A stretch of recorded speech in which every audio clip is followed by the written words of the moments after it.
Good morning. Welcome again to Morning Devotions, and thank you again so much for our time together. Well, I'm in the middle of God's great blessing to the people of the Cathedral of Praise. I'm in the middle of South Campus.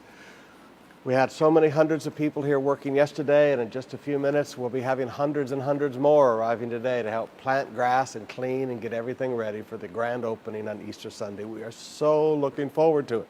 Now, if you're one of the ones coming, wear long sleeves. We got really burned yesterday.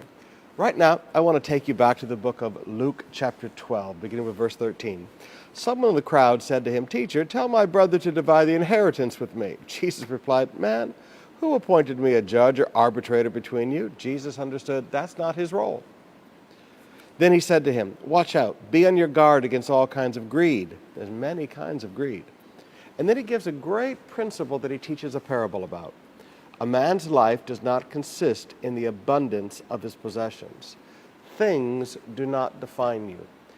Your abundance of things do not define you, and your lack of things do not define you. What you have does not change you, and what you do not have does not change you. Things do not define you. And then he tells this beautiful parable. And he told them this parable: the ground of a certain rich man produced a good crop. He thought to himself, "What shall I do? I have no place to store my crops." Then he said, "This is what I'll do. I'll tear down my barns and build bigger ones, and there I will store all my grain and my goods. And I'll say to myself, you have plenty of good things laid up for many years. Take life easy, eat, drink, and be merry." But God said to him, "You fool, this very night your life will be demanded from you. Then who will get what you have prepared for yourself? This is how it will be with anyone who stores up things for himself,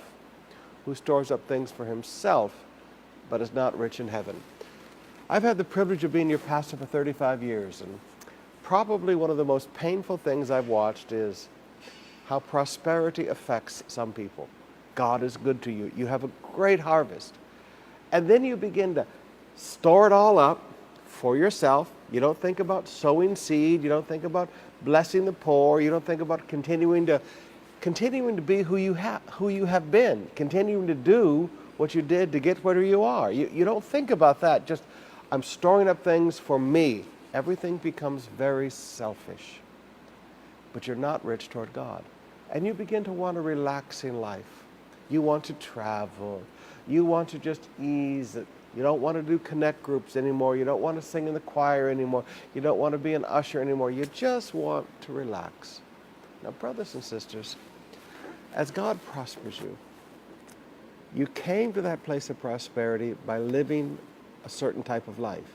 Hard work, discipline, sowing and reaping, faithfulness, saving. You came into this holiness, you came into this prosperity by lifestyle. Please understand, when you change that lifestyle, you change your momentum. The mojo, as the young people say, changes. And all of a sudden, one day, you're going to look around and realize, what happened to me? You changed everything. On the day you decided to change who you are, you changed your future. Money does not define you. God defines you. Who you are in the work of God defines you. I challenge you today.